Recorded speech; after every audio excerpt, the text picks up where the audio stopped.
आजच्या सप्त्याच्या निमित्ताने एवढंच मागायचं, शेतकरी वर्ग सुखी होऊ दे देवा. शेतकऱ्यासारखं कष्ट कोणीच करत, बोलत जा, कोणीच करत, शेतकऱ्यासारखं कष्ट कोणीच करत नाही महाराज. शेतकऱ्याचा स्वभाव सांगू का तुम्हाला? बघा, तुम्ही एखाद्या कापड दुकानदाराशी दोस्ती करा, जो कापड विकतो, कापड दुकानदाराशी दोस्ती करा आणि त्याला म्हणावं 1 मीटर कापड उसणं दे. 1 मीटर कापड उसणं दे, देईल का तो फुकट? फुकट देईल? नाही देणार. सोनाराशी दोस्ती करा,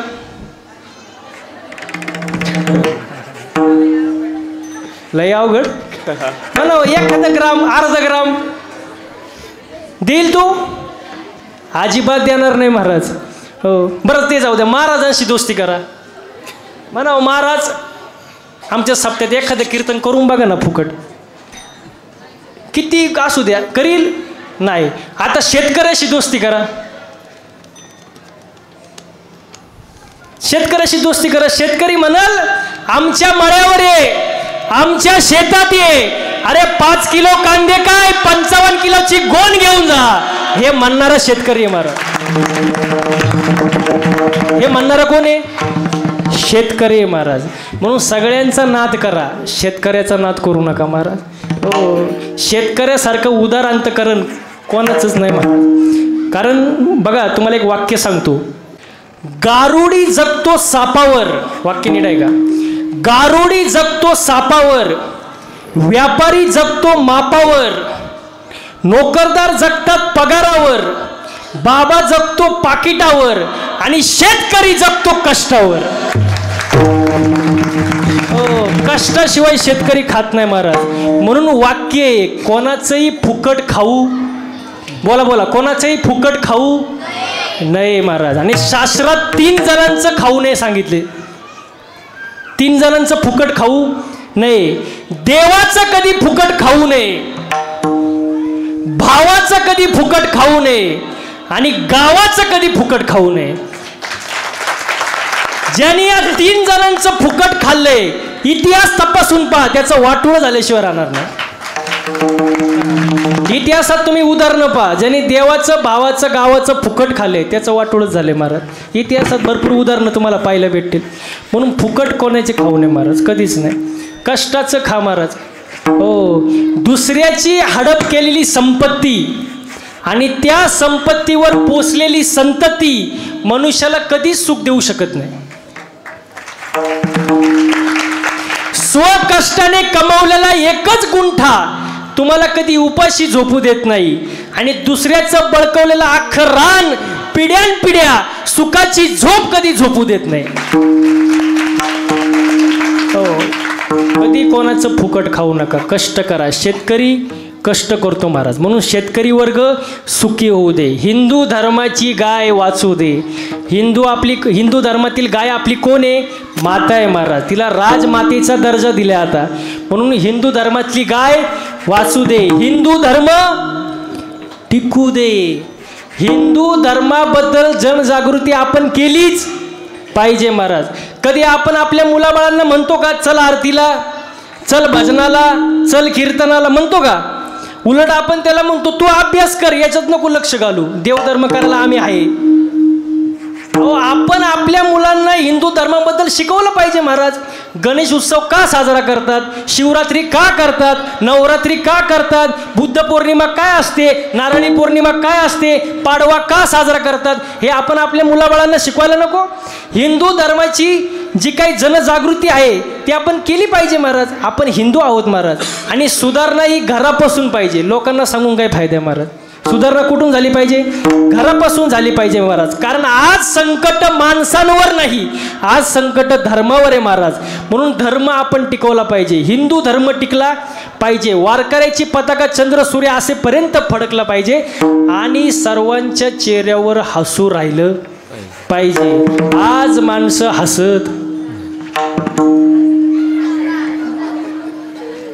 हसतच नाही हो. काय झालंय त्यांना? म्हणजे आजचं त्या सोडून 2 तास कीर्तनातलं, पण अशी माणसं हसत नाही. आणि मग जो हसत नाही ना त्याला अटॅक येतो. अहो, तुम्ही पेपरात बातमी वाचता का नाही? 20 वर्षाच्या पोराला अटॅक, 25 वर्षाच्या पोराला अटॅक. हे काय अटॅक येण्याचं वय आहे काय? तुम्ही आपले पूर्वज बघा, पूर्वज. एक बैलगाडी, 2 बैल, शेती, याच्यावरती ते समाधानी असायचे. समाधानी. पैशांची हाव जास्त नाही. त्या काळाला जास्त दवाखाने पण नव्हते, पण त्यांना 100 वर्ष आयुष्य सहज लाभायचं. कारण त्यांच्याकडे काय होतं? समाधान होतं. समाधान. पैशांची जास्त हाव नव्हती. आज सगळं उलटं चाललंय. आज माणसाला समाधानच नाही. काय समाधान आहे? मला काय समाधान आहे? शेजारच्या दारामध्ये नवीन इनोवा गाडी पाहिली, याच्या छातीतच चमक आली. अहो मेलं ते. मेल्यानंतर बाकीचे म्हणले गाडी पाहुण्यांची होती. अहो ते मेलं ना, घेणं न देणं. कारण काय नाही माणसाला, काय नाही माणसाला? समाधान नाही. समाधान पाहिजे हो माणसाला. आणि मी नेहमी एक वाक्य सांगतो महाराज, एक वेळ माणसाने मळकं असावं, मळकं. ओ सोमुर्डी गाव, एक वेळ मळका असावं पण जळकं नसावं.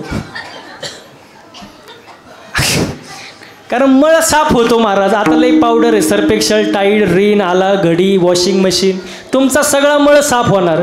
पण जो दुसऱ्यावर जळतो त्याची राख कधी होते त्याचं त्याला सुद्धा कळत नाही. माणसाने समाधानी असावं महाराज. आणि जळणारे हे दुसरे नसतात.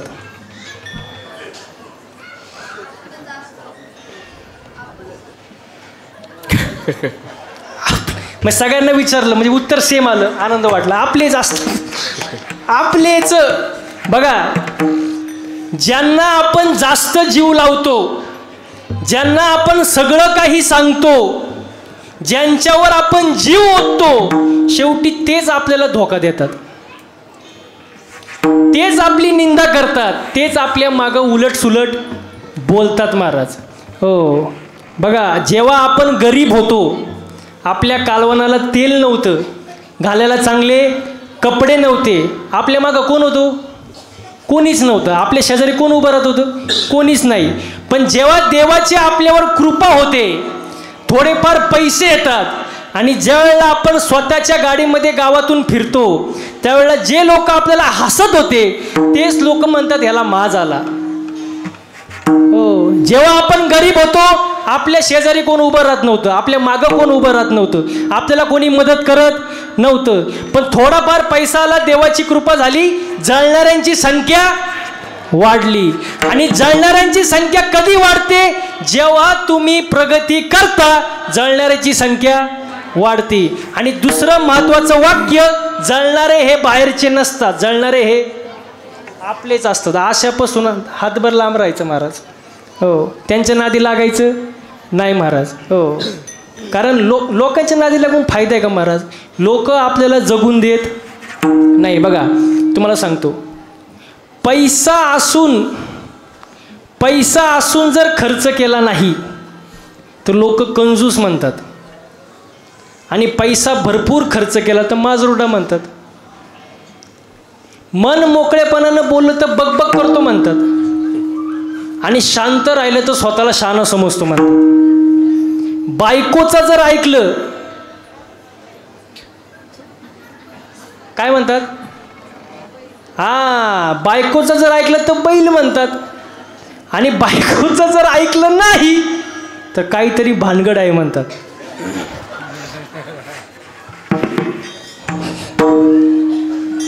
लोकांकडे कुठे लक्ष देतात? लोक पायी चालू देत नाही आणि घोड्यावर बसू देत. म्हणून शांततेने आनंदाने जगण्याचा उपाय तुम्हाला सांगतो, एकदम सोपा उपाय. आनंदाने जगायचं असेल तर येड्यात बसलं की येडं व्हायचं. तू म्हणन तेच खरं, आपलं डोकं चालवायचं, आणि शाण्यात बसल्यावर शांत राहायचं, प्रत्युत्तर द्यायचं, फक्त मान हलवायची. यांनी काय होतं माहिती का? येडं बी खुश आणि शहाणं बी वाद घालायचं कारणच नाही ना. वाद घालून फायदा आहे का? वादाला फळ नाही. म्हणून वाद घालण्यात काही फायदा नाही महाराज. वाद घालायचाच नाही महाराज, कारण माणसाचं जीवन हे विचित्र आहे महाराज. बघा, माणूस मोठा झाला की बालपण विसरतो, लग्न झालं की आई वडिलांना विसरतो, मुलंबाळं झाले की भावंडांना विसरतो, श्रीमंत झाला की गरिबी विसरतो आणि म्हातारा झाला की विसरलेल्या सगळ्या व्यक्तींना तो पुन्हा आठवतो. माणसाचा जन्म खाटावर, लग्न होतं पाटावर, शेवट होतो घाटावर, पण आयुष्यभर लक्ष नोटांवर.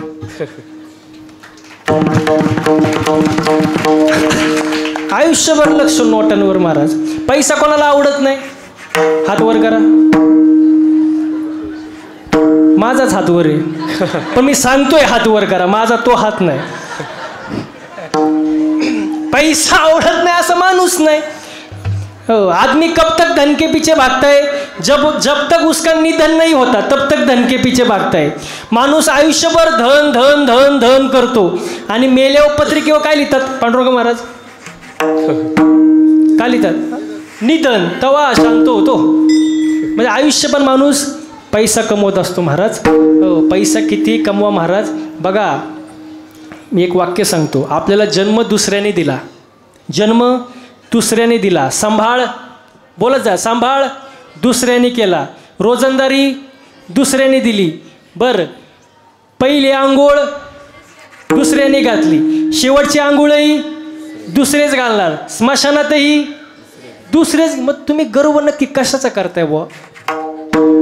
आपण मेल्यानंतर बायको दरवाजापर्यंत, वाक्य नीट आहे का? आपण मेल्यानंतर बायको दरवाजापर्यंत, गाव स्मशानापर्यंत, पुत्र अग्निदानापर्यंत. फक्त शेवट आपल्यासोबत काय असणार तर आपण केलेले कर्म. कर्म चांगले करा, कर्म चांगली ठेवा. घरामध्ये सुद्धा पती पत्नीने चांगलं वागलं पाहिजे. आता लग्नाचं तर लय अवघड झाले. ज्याचं झालंय त्याचं बरं आहे. तुम्ही माय का काय पाहता? अहो माझं झालंय. यांना वाटलं महाराजांचं झालंय का नाही. लय अवघड मार. बघा, कीर्तनाला भरपूर तरुण मुली आल्यात, त्यांना मी लहान भावासारखं मार्गदर्शन करतो. पटलं तर घ्या, बाकी काही नाही. बघा, मुलगा पाहत असताना लई देखणं बघू नका. काय करायचं त्याचं देखण्याचं?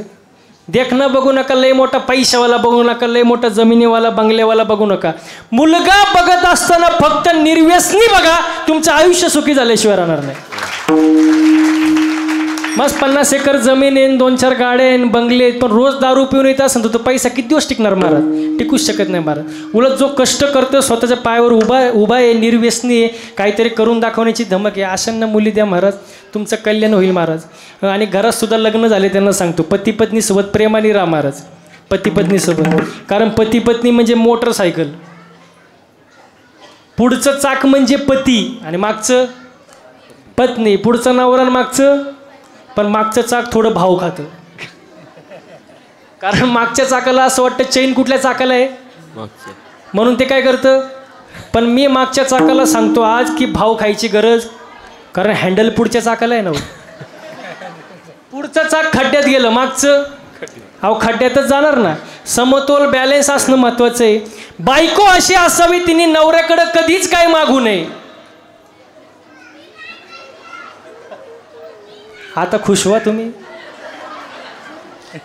बायको अशी असावी तिने नवऱ्याकडे कधीच काय मागू नये, पण नवरा असा असावा तिला कधी मागण्याची वेळच येऊ देऊ नये.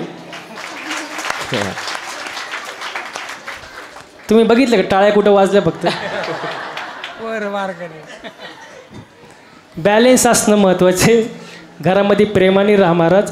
बघा पुरुष मंडळी, तुम्हाला सांगतो, ज्याची बायको आजारपणात, अपमानात आणि गरिबीत साथ देते त्याने आत्ताच्या काळामध्ये स्वतःला भाग्यवान समजा महाराज. आजारपणात तुमच्याजवळ कोणी उभी राहत नाही. आजारपणात तुमच्याजवळ कोणी उभं राहत नाही. हो, गरिबीत तुम्हाला कोणी साथ देत नाही. आणि गरिबीत जर तुम्हाला ती साथ देत असेल तर तिला चांगले दिवस दाखवण्याची जबाबदारी तुमची आहे महाराज. हो, प्रेमाने आनंदाने राहा महाराज. हो, घरामध्ये एकमत असू द्या, एकत्र कुटुंब पद्धती टिकवा. हो, सासू सुनेत, भावा भावात, बाप लेकात एकी पाहिजे महाराज.